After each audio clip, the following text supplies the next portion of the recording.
Hello student, एक बार फिर स्वागत है आपको अपने यूट्यूब चैनल मैथ सॉल्यूशन में।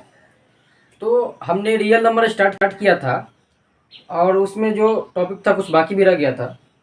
तो मैंने एक ही क्लास लिया था उसमें। तो आज मेरा दूसरा क्लास है रियल नंबर का। तो चलिए स्टार्ट करते हैं। तो रियल नंबर में हमने बहुत सारे नंबर्स के बारे में स्टडी किया था और फिर भी उसमें से दो नंबर रह गया था बताना हमें। हो सकता है मिस्टेक छूट गया होगा धोखा से। और वो नंबर है हमारा, एक था इवन नंबर और दूसरा था ऑड नंबर। देखिए इवन नंबर किसे कहते हैं? The number which is divisible by two, वैसा नंबर जिसमें दो से क्या हो जाए, भाग लग जाए, उसे हम कहेंगे इवन नंबर। और odd number, the number which is not divisible by two, वैसा नंबर जिसमें दो से भाग न लगे। चलिए तो इसका एग्जाम्पल देख लीजिए क्या हो जाएगा। इसका एग्जाम्पल हो जाएगा 2, 4, 6, 8 डॉट डॉट डॉट। ये इसका एग्जाम्पल हो गया। ऑड नंबर किसे कहेंगे? The number which is not divisible by two, यानी कि 1, 3, 5, 7, ये हो गया हमारा ऑड नंबर। तो देखिए स्मॉलेस्ट ऑड नंबर क्या होता है? 1 हो जाता है। अच्छा, स्मॉलेस्ट इवन नंबर क्या हो जाएगा? तो स्मॉलेस्ट इवन नंबर हमारा हो जाएगा 2 हो गया। अब देखिए यहाँ पे एक छोटी सी मुश्किल वाली बात क्या है कि जीरो ऑड नंबर है या इवन नंबर है या दोनों में से कोई नहीं है। देखिए जो बड़े बड़े साइंटिस्ट है उन लोगों का मानना क्या है कि जीरो जो है वो इवन नंबर है। क्यों? क्योंकि जीरो जो है इवन नंबर की डिफिनीशन को सेटिस्फाई करता है। क्योंकि इवन नंबर का डिफिनीशन क्या होता है? The number which is divisible by two, मतलब जीरो में टू से भाग लग जाती है। कैसे? देखिए जीरो को हम टू को अगर हम जीरो से मल्टीप्लाई करेंगे तो क्या हो जाएगा? जीरो हो जाएगा। सही तो है? बिल्कुल। अगर हम टू में जीरो से मल्टीप्लाई करेंगे तो जीरो होगा, यानी कि टू जीरो जा जीरो। तो देखिए टू से इसमें हम डिवाइड करते हैं जीरो टाइम्स में, जीरो ये डिवाइड हो गया। तो बहुत सारे बड़े बड़े साइंटिस्ट लोग का मानना क्या है कि जीरो क्या है? इवन नंबर है। लेकिन हम इनको अभी नहीं लेके चलेंगे, इस पे हमें नहीं देना है, क्योंकि इस पे कॉन्ट्राडिक्शन है। अभी इसको सिलेबस में लेके नहीं चला है, तो हम यहीं से टू से ही स्टार्ट करेंगे। ठीक, चलिए। वैसे आपको कोई पूछे कि जीरो इवन नंबर है या ऑड नंबर है, तो वैसे तो जीरो जो है, मिटाने वाला कहेंगे, जीरो जो है क्या है? इवन नंबर है। जीरो क्या है? इवन नंबर है। ओके, चलिए अब आगे आते हैं हम। ये तो हमारा था नंबर। अब आगे आते हैं हम लेमा पे। लेमा क्या होता है? देखिए लेमा यह एक प्रूवन स्टेटमेंट है जिसका इस्तेमाल हम किसी अन्य कथन को प्रूव करने में इस्तेमाल करते हैं। Lemma is a proven statement which is used for proving another type of statement. Okay, ये था हमारा लेमा जिसका उपयोग हम किसी अन्य स्टेटमेंट को प्रूव करने में इस्तेमाल करते हैं। ठीक है, अब लेमा के बाद आते हैं हम किस पे? यूक्लिड डिवीजन लेमा पे आते हैं। किस पे आते हैं? यूक्लिड डिवीजन लेमा पे आते हैं। ये यूक्लिड डिवीजन लेमा क्या है? तो देखिए इसको हमें लिखना पड़ेगा, क्योंकि जब तक इसे लिखेंगे नहीं तब तक आप समझिएगा नहीं। देखिए for any two given positive integer a and b, comma, there exists a unique whole number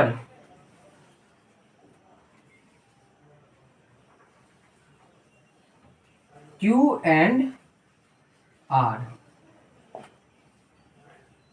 such that, इस प्रकार की a equal to b q plus r, comma, where remainder greater than और equal to zero and less than b यानी divisor. देखिए अभी जो ये हम स्टेटमेंट लिखे हैं ये आपको बहुत हार्ड लग रहा हो कि हमने क्या लिख दिया। ये कुछ और नहीं बल्कि बचपन में हमने ये चीज पढ़ा था कि dividend equal to divisor into quotient plus remainder. ये हमने बचपन में पढ़ा था, डिविडेंड का रूल होता है ये बोलिए भाग का यानी डिवाइड का ये रूल होता है। डिवाइड का ये रूल होता है क्या कि dividend equal to divisor into quotient plus remainder. इसी चीज को हमने क्लास 10th में यूक्लिड डिवीजन लेमा यानी कि लेमा एक प्रूव किया हुआ स्टेटमेंट है और इसका इस्तेमाल हम किसी अनदर टाइप ऑफ स्टेटमेंट को प्रूव करने में इस्तेमाल करते हैं। तो यही हमारा क्या है, यूक्लिड डिवीजन लेमा, यही है हमारा लेमा। क्या है ये, लेमा है हमारा। ओके, इसका इस्तेमाल हम किसी अनदर स्टेटमेंट को प्रूव करने में इस्तेमाल करते हैं। तो देखिए क्या है, for any two given positive integer a and b. तो यहाँ ए और बी क्या है, यहाँ ए और बी क्या है, इंटीजर है। क्या है, इंटीजर है। यहाँ ए और बी क्या है, ये इंटीजर है। और तो ए एंड बी क्या है, इंटीजर है। और क्यू एंड आर जो है क्या है, यूनिक होल नंबर है। ठीक, तो देखिए ये हो गया हमारा, ए क्या हो गया, ये डिविडेंड हो गया। बी क्या हो गया हमारा, डिवाइजर हो गया। और क्यू मतलब ये क्वोशिएंट हो गया और ये रिमाइंडर हो गया।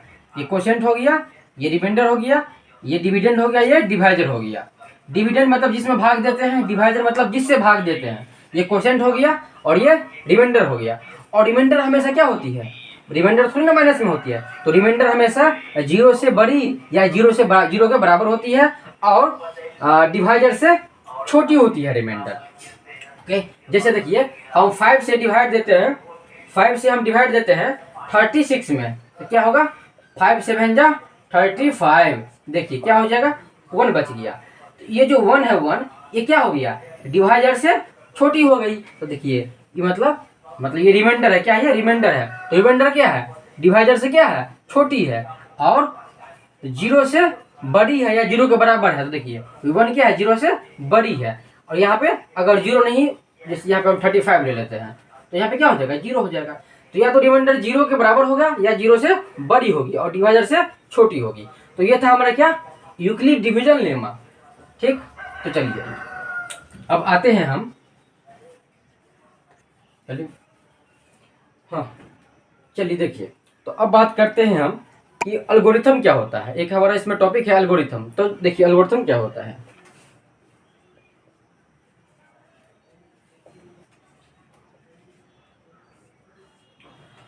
देखिए algorithm is a well defined series.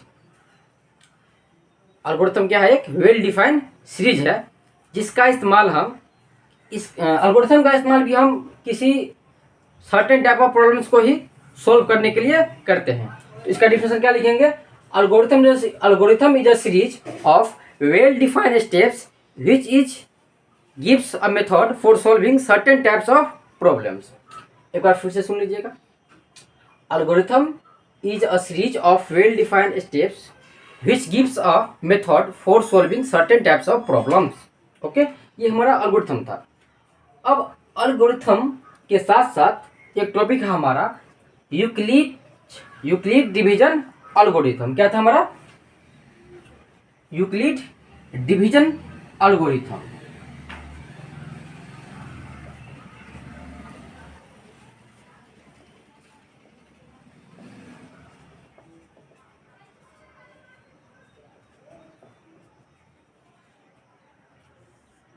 क्या होता है, यूक्लिड डिवीजन एल्गोरिथम क्या होता है, देखिए it is a technique to obtain HCF। देखिए एल्गोरिथम समझा दी क्या होता है कि इसका इस्तेमाल हम किसी प्रॉब्लम को सॉल्व करने के लिए इस्तेमाल हम करते हैं। तो इसका यूक्लिड डिवीजन एल्गोरिथम अब क्या है, तो यह एक ऐसा टेक्निक है जिसके मदद से हम क्या करते हैं, HCF प्राप्त करते हैं किसी दो पॉजिटिव इंटीजर का। तो it is a technique to obtain HCF of positive integer a and b. कोई हमारा ए, अच्छा यहाँ पे होगा a greater than b. A क्या होना चाहिए, बी से ग्रेटर होना चाहिए। जब, क्योंकि देखिए अगर ए बड़ा नहीं होगा, जब तक ए ग्रेटर नहीं होगा तब तक बी से इसमें डिवाइड लगेगा ही नहीं। ठीक है, तो ये हमेशा क्या होना चाहिए, ग्रेटर होना चाहिए।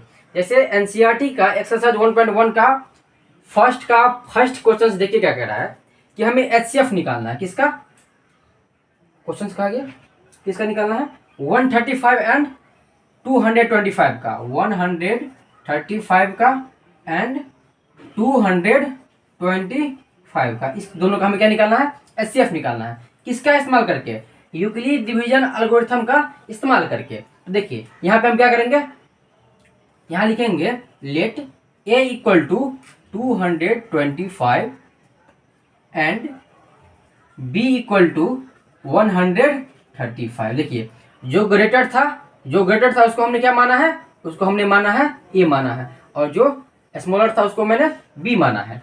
अब देखिए, अब इसको सोल्व कैसे करेंगे, देखिए इसको हम थोड़ा बढ़िया से सोल्व करते हैं।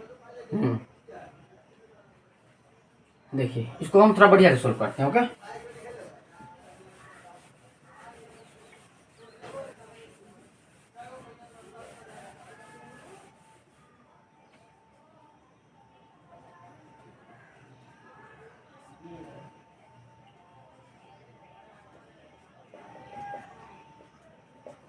देखिए यहाँ पे 135 एंड 225, इसका हमें क्या निकालना है, एचसीएफ निकालना है। किसका इस्तेमाल करके, यूजिंग यूक्लिड डिवीजन एल्गोरिथम। तो देखिए यहाँ क्या करेंगे हम, लेट ए इक्वल टू 225 मान लेंगे एंड बी इक्वल टू 135 लिख लेंगे।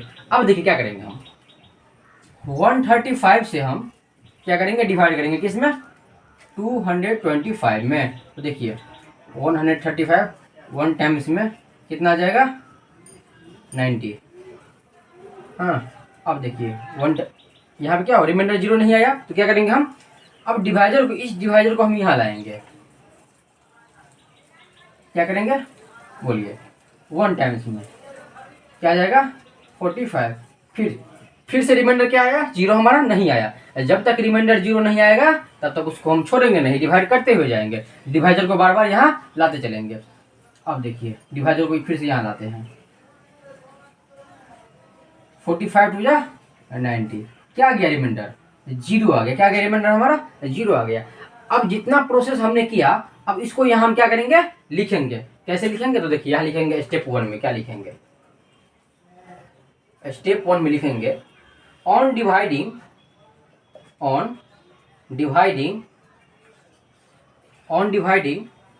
225 by 135, we get Q equal to, मतलब क्वेश्चन हमने क्या पाया, 1 एंड R इक्वल टू 90। चलिए अब स्टेप 2 में हम क्या लिखते हैं, देखिए हमने क्या देखा कि यहाँ पे हमने रिमाइंडर 0 नहीं पाया, तो इस प्रोसेस को हम क्या किए, आगे किए। तो लिखेंगे since remainder not equal to 0, remainder 0 नहीं आया, तो फिर से करेंगे, मतलब ऑन डिवाइडिंग क्या बोलिए, 135 बाय 90, वी गेट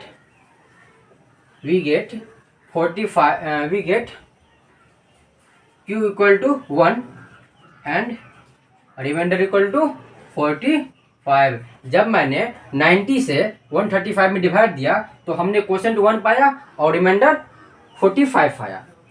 अब फिर भी रिमाइंडर 0 नहीं आया, फिर अगला स्टेप करेंगे, स्टेप 3 लिखेंगे since remainder not equal to 0,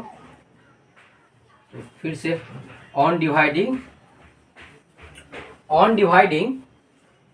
90 on dividing 90 by 45, on dividing 90 by 45 we get, हमने क्या पाया, q equal to 2 and r equal to 0।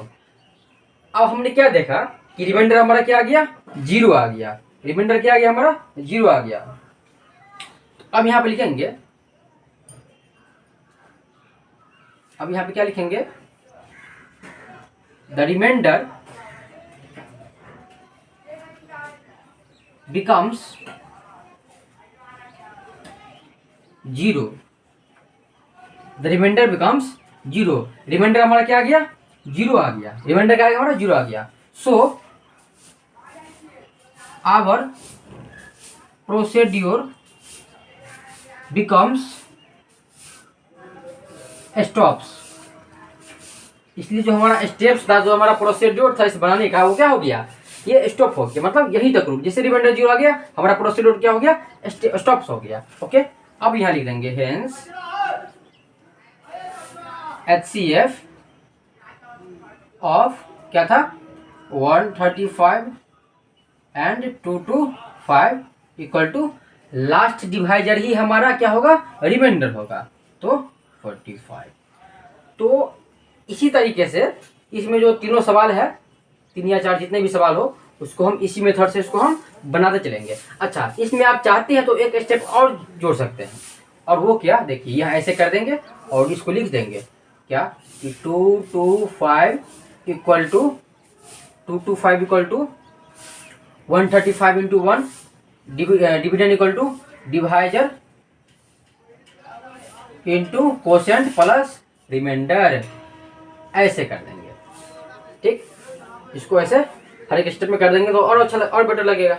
इस तरह यहाँ भी हम कर सकते हैं क्या कि 135 इक्वल टू 90 इंटू 1 प्लस 45, यहाँ भी कर सकते हैं 90 इक्वल टू 45 इंटू 2 प्लस 0, बस हो गया। ऐसे करके इसी तरह से हमारा ये सवाल क्या होगा, सोल्व होगा। तो इसी सेम टू सेम इसमें जो जितने भी 2-3 सवाल हैं, इसी तरह से आगे बढ़ाना है। अब जो हमारा नेक्स्ट टॉपिक है इसी एक्सरसाइज 1.1 में, वो क्या है, मतलब कुछ सवाल है इसमें, Euclid division lemma, Euclid division lemma पे ही कुछ इसमें सवाल है। ठीक, कुछ एप्लीकेशंस है, उसको हम देखते हैं। ठीक, तो आइए एनसीईआरटी का एक्सरसाइज 1.1 क्वेश्चन नंबर 2 पे आते हैं। तो क्वेश्चन पढ़िए क्या कह रहा है।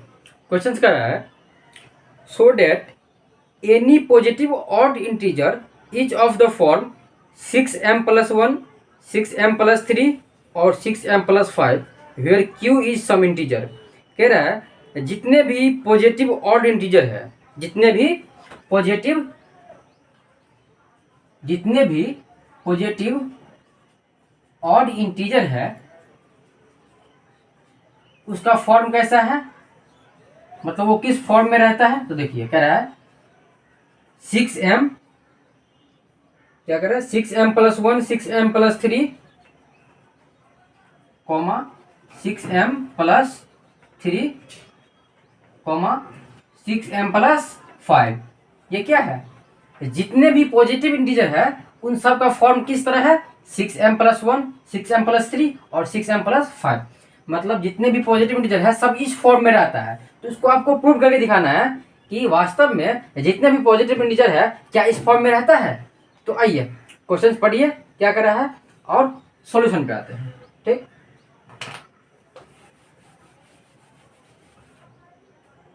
चलिए सॉल्यूशन देखिए। हम यहाँ क्या मान लेंगे, लेट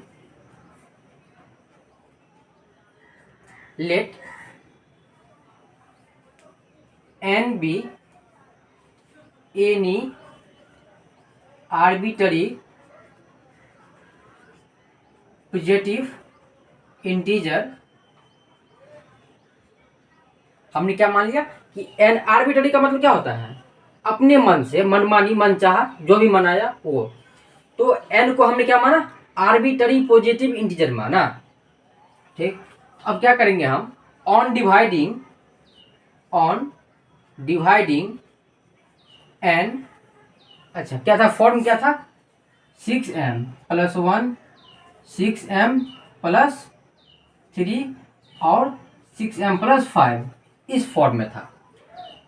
तो देखिए ऑन डिवाइडिंग n बाय 6 हम किस चीज से डिवाइड करते हैं, n में 6 से डिवाइड करते हैं। तो on dividing n by 6 comma late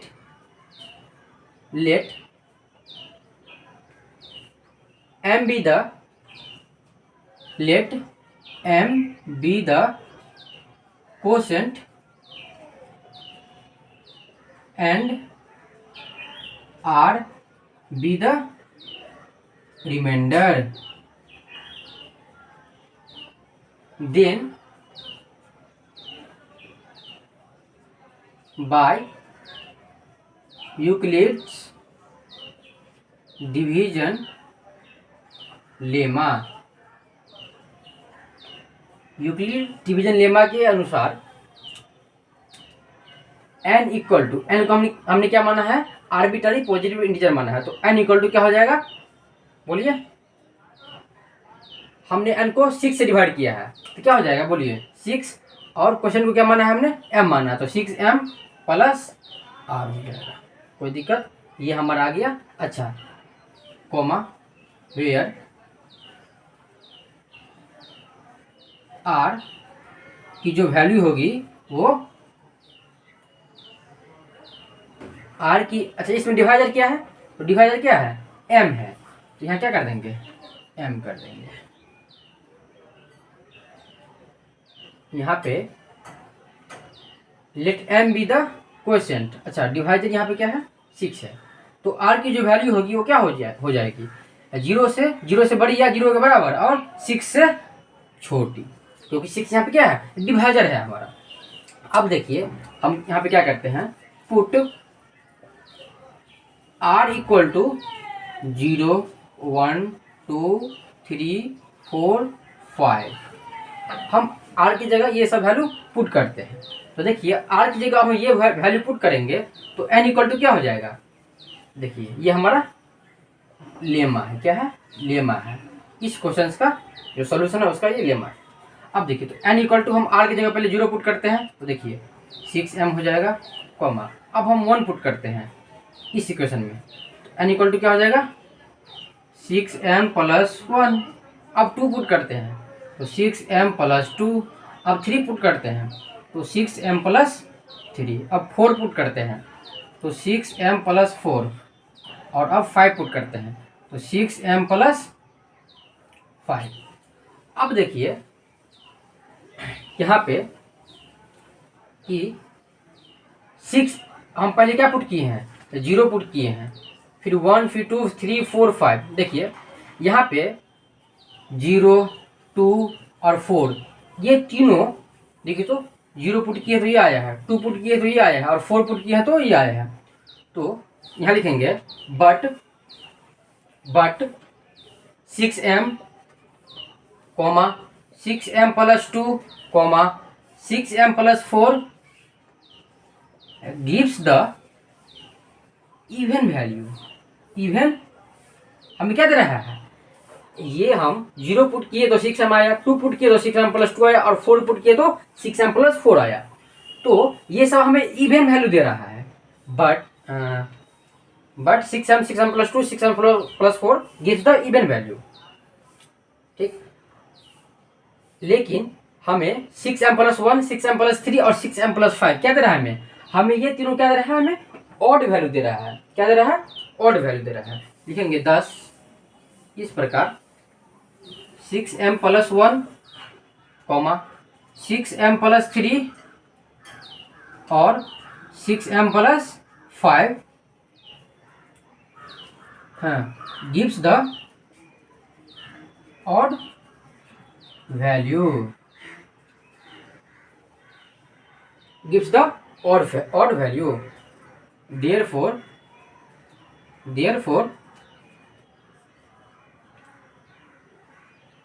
क्या होगा यहाँ पे, अच्छा देखिए यहाँ पे देखिए, बट n इक्वल टू 6, ये n का जो ये वैल्यू हमें क्या दे रहा है, इवन वैल्यू दे रहा है 10, n equal to 6m+1 6m+3, n equal to ये वैल्यू हमें क्या दे रहा है, ऑड वैल्यू दे रहा है, ऑड वैल्यू। अच्छा odd value for some integer n, जो हमने इंटीजर माना है n, उसका जो वैल्यू आया क्या आया, ऑड आया। तो ये हमारा इस क्वेश्चन से क्या था, हमारा सॉल्यूशन था। तो क्वेश्चन पढ़िए और सवाल को बताइए। एक बार हम फिर से बता देते हैं। हमने n को क्या माना है, आर्बिट्ररी पॉजिटिव इंटीजर माना है, और n को हमने किससे डिवाइड किया है, 6 से डिवाइड किया, तो ये डिवाइजर हो जाएगा। तो देखिए division equal to divisor into question plus remainder आ गया, ठीक है। तो यूक्लिड डिवीजन लेमा से हमने जितना लिखा है उसको हम इस तरह इसको व्यक्त कर दिया, और जहाँ रिमाइंडर क्या है, 0 से बड़ी है या बराबर है और डिवाइजर से छोटी है। अब हमने r की जगह 0 1 2 3 4 5 पुट किया। जब 0 2 और 4 जो है हमारा क्या दे रहा है, हमें n का हमारा इवन वैल्यू दे रहा है, लेकिन हमें n का ऑड वैल्यू कौन दे रहा है, 6m+1 6m+3 और 6m+5, ये हमारा ऑड वैल्यू दे रहा है। किसके लिए, तो सम इंटीजर n के लिए। तो ये था हमारा क्या, इस क्वेश्चन का सॉल्यूशन। तो अब आइए, अब आते हैं हम नेक्स्ट क्वेश्चन पे। तो आइए क्वेश्चन नंबर 4 पढ़िए क्या करा है। Using Euclid division lemma to show that the square of any positive integer is either of the form 3m और 3m+1 for some integer m। कह रहा है जितने भी पॉजिटिव इंटीजर है उसका जो स्क्वायर है, जितने भी पॉजिटिव इंटीजर है उसका जो स्क्वायर है, पॉजिटिव इंटीजर का स्क्वायर, वो किस फॉर्म में होगा। तो कह रहा है 3m या 3m+, तो जितने भी पॉजिटिव इंटीजर है सब किस फॉर्म में होंगे, या तो 3m के फॉर्म में होंगे या तो 3m+1 के फॉर्म में होंगे। तो आइए इसका हम सोल्यूशन कैसे करते हैं, आप क्वेश्चन पढ़िए, इसका हम सोल्यूशन कर रहे हैं। तो देखिए, अच्छा ये क्वेश्चन नंबर 4 था ना। देखिए क्या करते हैं इसको हम, let n be any arbitrary positive integer, let n be any arbitrary positive integer, on dividing n by 3, n में क्या करते हैं हम, 3 से डिवाइड करते हैं, क्या करते हैं, डिवाइड करते हैं, क्योंकि ये क्या हो गया, डिवाइडर हो गया। तो on dividing n by 3 comma let q be the quotient and r be the remainder, then by Euclid division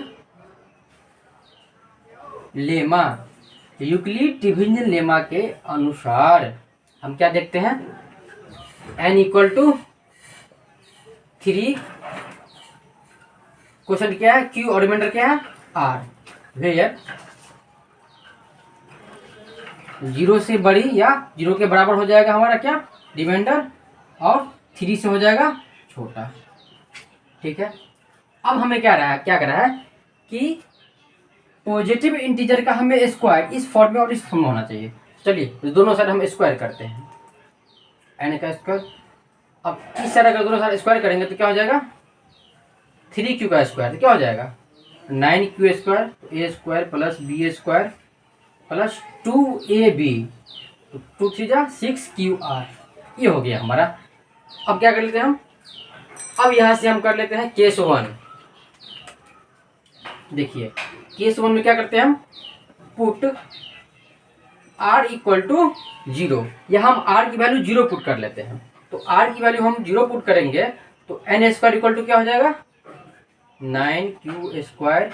अच्छा r की वैल्यू 0 पुट करेंगे तो ये 0 हो जाएगा और ये भी 0 हो जाएगा, ठीक। तो 9 स्क्वायर हुआ। अब देखिए तो 9 स्क्वायर को हम इस तरह लिख सकते हैं, 3 और 3q², ठीक। हाँ, तो देखिए n का स्क्वायर इक्वल टू 3, और इसको हम कुछ मान लेते हैं, इसको हम मान लेते हैं m, तो यहाँ लिख देंगे where m equal to 3q²। Okay, तो हमने 3q² क्या मान लिया, m मान लिया। तो हमने क्या देखा कि n का स्क्वायर क्या आ गया, 3m के फॉर्म में आ गया। अब हम पुट करते हैं केस 2 में। क्या पुट करते हैं केस 2 में, पुट r इक्वल टू 1। अब हम 1 पुट करते हैं r की वैल्यू, तो इसमें हम r की वैल्यू 1 पुट कर देंगे, तो देखिए तो n स्क्वायर इक्वल टू क्या आएगा, 9q² तो रहेगा ही रहेगा, और r की वैल्यू हम 1 पुट करेंगे तो r की जगह पे 1 हो जाएगा, और यहाँ क्या हो जाएगा 6q, तो 6q + 1 इस तरह हो गया। अब देखिए तो इस दोनों में से क्या कॉमन आ रहा है, तो 3 कॉमन आ रहा है हमारा, तो क्या हो जाएगा 3 3 जा 9 + 3 2 जा 6 और +1। अब इसको हम क्या मान लेंगे, m मान लेंगे, ठीक। तो n square equal to 3m और +1, इसको हमने क्या मान लिया, m मान लिया। तो यहाँ लिख देंगे हम वेयर, क्या लिखेंगे, where m equal to 3q² + 2q। ये हो गया हमारा केस 2। केस 2 में हमने क्या देखा कि n स्क्वायर, किसी भी पॉजिटिव इंटीजर का जो स्क्वायर है वो 3m + 1 के फॉर्म में आ गया, और यहाँ पे पॉजिटिव इंटीजर का आर्बिट्ररी मतलब अपना मन से जो हमने पॉजिटिव इंटीजर माना है उसका क्या आ गया,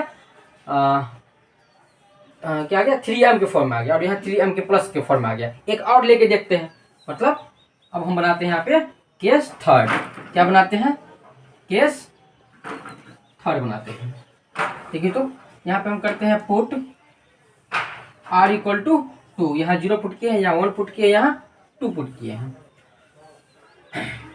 अच्छा एक मिनट, जैसे मैंने अभी इससे पिछले वाला सवाल बताया था, 2 नंबर बताया था, तो उसमें हम रिमाइंडर r की जगह पे 0 पुट किया था, वो हमारा इवन वैल्यू दे रहा था, इसका मतलब 0 इवन नंबर है, ठीक ना।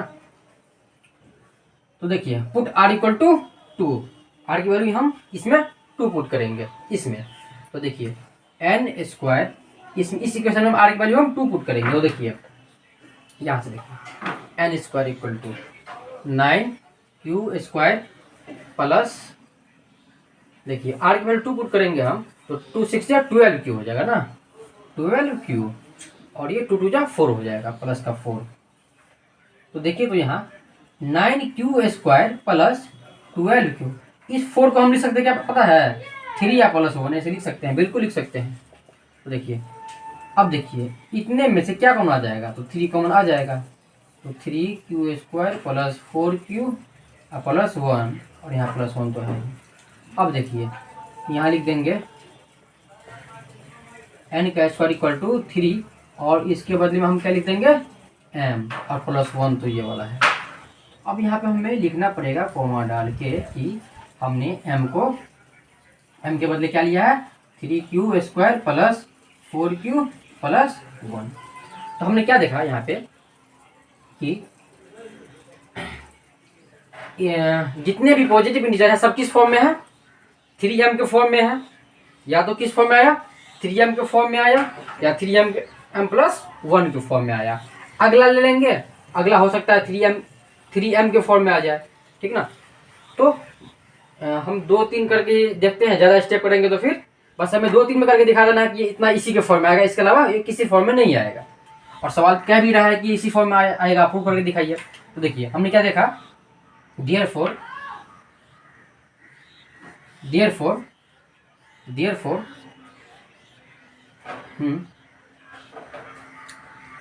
यहाँ पे हम क्या देखेंगे, हाँ hence square of any positive integer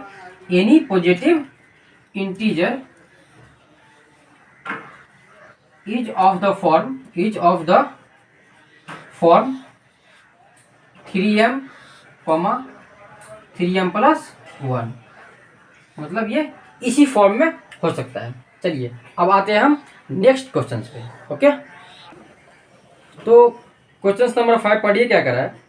using Euclid division lemma to show that the cube of any positive integer is of the form 9m 9m plus 1 और 9m प्लस 8। मतलब जितने भी पॉजिटिव इंटीजर है इसको हम क्यूब करेंगे तो वो किस फॉर्म में होगा, वो हो जाएगा हमारा 9m 9m प्लस 1 और 9m प्लस 8, इसी फॉर्म में होगा। मतलब कि जितने भी हमारा पॉजिटिव इंटीजर है उसका हम क्या कर देंगे, क्यूब कर देंगे। तो किस फॉर्म में आएगा, 9m प्लस 1 और 9m प्लस 8, इसी फॉर्म में हो जाएगा। तो आइए क्वेश्चन पहले पढ़िए क्या कर रहा है, उसके बाद आते हैं हम सॉल्यूशन पे। चलिए देखिए सॉल्यूशन देखिए, 5 था ये हमारा। Let n be any arbitrary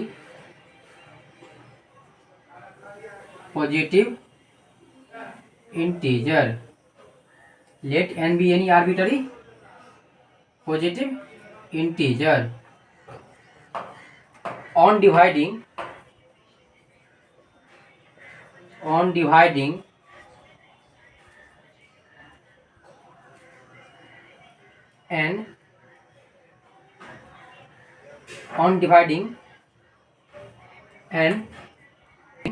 n by 3, let q be the quotient and r be the remainder. r क्या हो जाएगा हमारा, रिमाइंडर हो जाएगा। अब देखिए then by Euclid division lemma, क्या हो गया, 2m हम एक ही में लिख दिए। By Euclid division lemma n equal to 3 से हम डिवाइड दे रहे हैं तो क्वेश्चन हो जाएगा q और रिमाइंडर हो जाएगा r, वेयर जो रिमाइंडर है हमारा वो इस तरह हो जाएगा। अब देखिए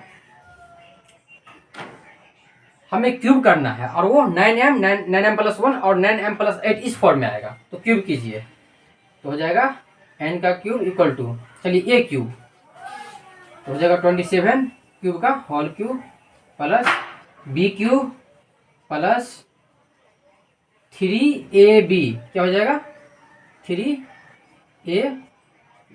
इस तरह हो जाएगा। क्या होता है formula, a cube plus b cube plus 3ab, तो 3a और b, तो 3 3 9 QR हो जाएगा और a प्लस b, इस तरह हो जाएगा हमारा। चलिए पहले इसको हम डिस्क्राइब कर लेते हैं। 27 q to the whole q, 27 q का q plus r q plus 9 3 27 q square r plus 9 q r square, इस तरह हो जाएगा। चलिए इसको अरेंज कर लेते हैं हम ताकि हमें केस 1 केस 2 बनाने में आसान हो जाए। 27 q to the q plus 27 q to, तो 9 क्यू प्लस r का स्क्वायर और प्लस में r क्यू, इस तरह से इसको अरेंज कर दिए तो हमारे केस 1 और केस 2 बनाने में क्या हो जाएगा, आसानी हो जाएगा। अब क्या करेंगे हम, केस 1 बनाएंगे। देखिए केस 1 करते हैं हम पुट r इक्वल टू 0, क्या पुट करते हैं हम, r इक्वल टू 0 पुट किए हैं। देखिए r इक्वल टू अगर हम 0 पुट किए हैं तो n क्यू इक्वल टू क्या हो जाएगा, रिमाइंडर हमारा 0 हो जाएगा। तो ये पार्ट 0, ये पार्ट 0, ये पार्ट 0, तो ये r हर मल्टीप्लाई में है तो बच जाएगा 27 क्यू टू द क्यू। तो देखिए n क्यू इक्वल टू, यहाँ से क्या कॉमन ले लेंगे हम, 9 कॉमन ले लेंगे तो हो जाएगा 3, तो 9 3 27 क्यू टू द क्यू। अब देखिए तो एन क्यूब इक्वल टू 9 और इसके बदले हम डाल देंगे m और यहाँ लिखेंगे where m equal to 3q to the cube.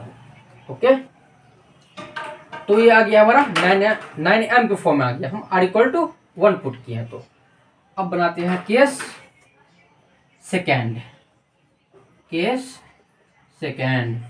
Put r equal to 1 put करते हैं किस इक्वेशन में, तो इस इक्वेशन में r इक्वल टू हम 1 पुट करेंगे तो n का क्यूब इक्वल टू हो जाएगा, अच्छा ये तो ऐसे ही रहेगा 27 q to the cube plus, अच्छा यहाँ r की वैल्यू 1 पुट होगा तो 27 q स्क्वायर आ जाएगा, 27 q स्क्वायर प्लस यहाँ r की वैल्यू 1 पुट होगा तो 9 cube plus 9 cube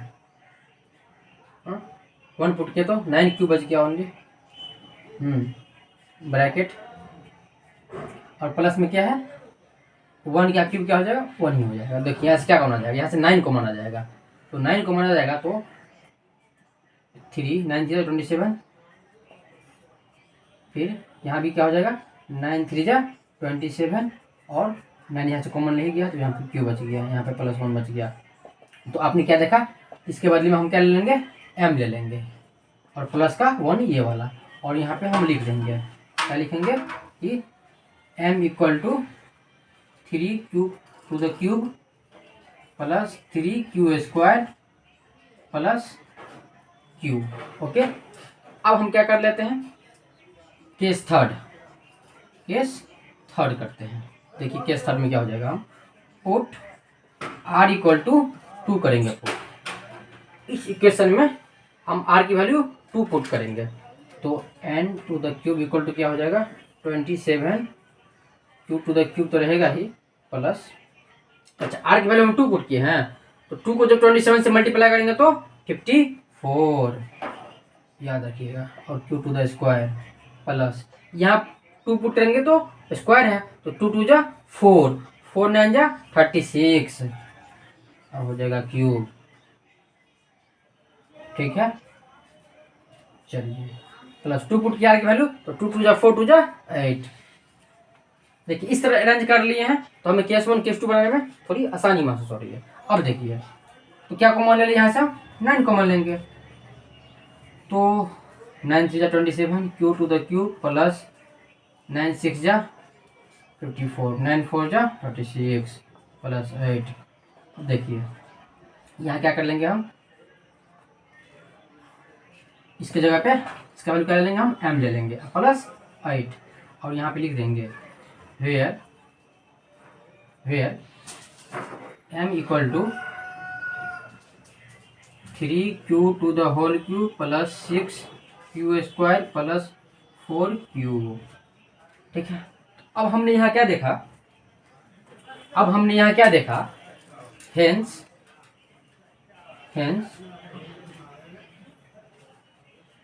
cube of any positive integer is of the form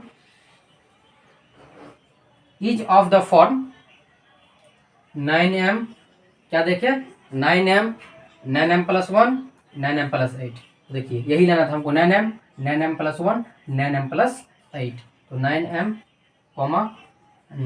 plus 1 और 9m प्लस 8 इसी फॉर्म में आया हमारा ये, इसको सोल्व करके फॉर सम इंटीजर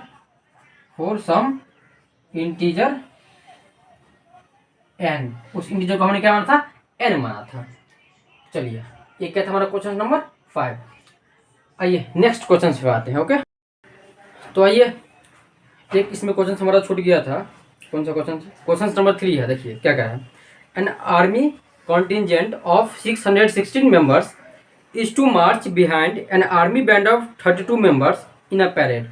किसी पैरेड में 616 सदस्य वाले एक आर्मी के टुकड़ा जो है वो 32 सदस्य वाले आर्मी बैंड के पीछे मार्च करना है। याद रखिएगा 616 सदस्य वाले आर्मी के टुकड़े को 32 सदस्य वाले आर्मी बैंड के पीछे मार्च करना है। तो कह रहा है कि दोनों समूह में अधिकतम कितने कॉलम बनेंगे, दोनों समूह में अधिकतम कितने कॉलम बनेंगे, मैक्सिमम नंबर ऑफ कॉलम्स निकालने हैं हमें इनमें। तो क्या कर लेंगे हम, इनका हम एचसीएफ निकालेंगे। क्या कर लेंगे, एचसीएफ निकाल लेंगे। देखिए एक है 616 है, मतलब इसमें इतने क्या है, आर्मी है, सेना है, और इसमें 32 है। तो कह रहे हैं मैक्सिमम नंबर ऑफ कॉलम्स कैसे बनेंगे। तो देखिए मैक्सिमम नंबर ऑफ कॉलम कैसे बनेंगे। अब देखिए हम कहेंगे 1 2 3 4, मतलब अगर एक समूह में एक कॉलम में अगर हम 8 व्यक्ति को रखते हैं, तो इसमें भी 8, इसमें भी 8, इसमें भी 8, इसमें भी 8, तो कितने बनेंगे, 8 चौक 32, मतलब 4 ही कॉलम बने। और हमें क्या बनाने हैं, ज़्यादा से ज़्यादा कॉलम बनाने हैं, मैक्सिमम नंबर्स ऑफ कॉलम हमें बनाने हैं। तो क्या करेंगे हम, इसमें कम करके लेंगे। क्या करेंगे, कम करके लेंगे, 4 4 करके लेते हैं। एक कॉलम में 4 रखेंगे, फिर 4 रखेंगे, तो 4 8 32, मतलब ऐसा कर करके कितने बनेंगे, हमें 8 कॉलम बनेंगे। तो 8 इसमें बनेंगे और 8 इसमें भी बनेंगे, मतलब इन दोनों का हमारा एचसीएफ हो जाएगा। मतलब इन दोनों का एचसीएफ हम क्यों लेंगे, बात समझ में आ गया, क्योंकि हमें मैक्सिमम नंबर ऑफ कॉलम्स बनाने हैं। तो क्या कर देंगे हम इसके लिए, maximum number of columns equal to HCF of 616 and 32। Okay, कैसे निकालेंगे इसका HCF, 616 इक्वल टू 2 का क्यूब इंटू 7 इंटू 11 ऐसे होगा।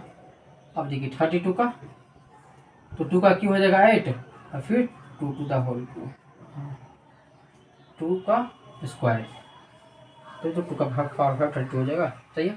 अब देखिए, तो इसमें क्या लिखते हैं, जो कॉमन आ जाएगा वो हमारा क्या हो जाएगा, एचसीएफ हो जाएगा। तो यहाँ पे क्या लिखेंगे, HCF of 616 and 32 equal to क्या आ गया, 8 आ गया। Hence maximum number of columns equal to 8। ये हमारा आंसर हो गया। तो चलिए, ये हमारा एक्सरसाइज 1.1 कंप्लीट हो गया, पूरी तरह से ये कंप्लीट हो गया। अब आप प्रैक्टिस कीजिए और इसको बढ़िया से बनाइए चैप्टर को। अब नेक्स्ट जो टॉपिक होगा हमारा वो हो जाएगा अरिथमेटिक थ्योरम। ओके, तो चलिए मिलते हैं नेक्स्ट वीडियो में। ओके।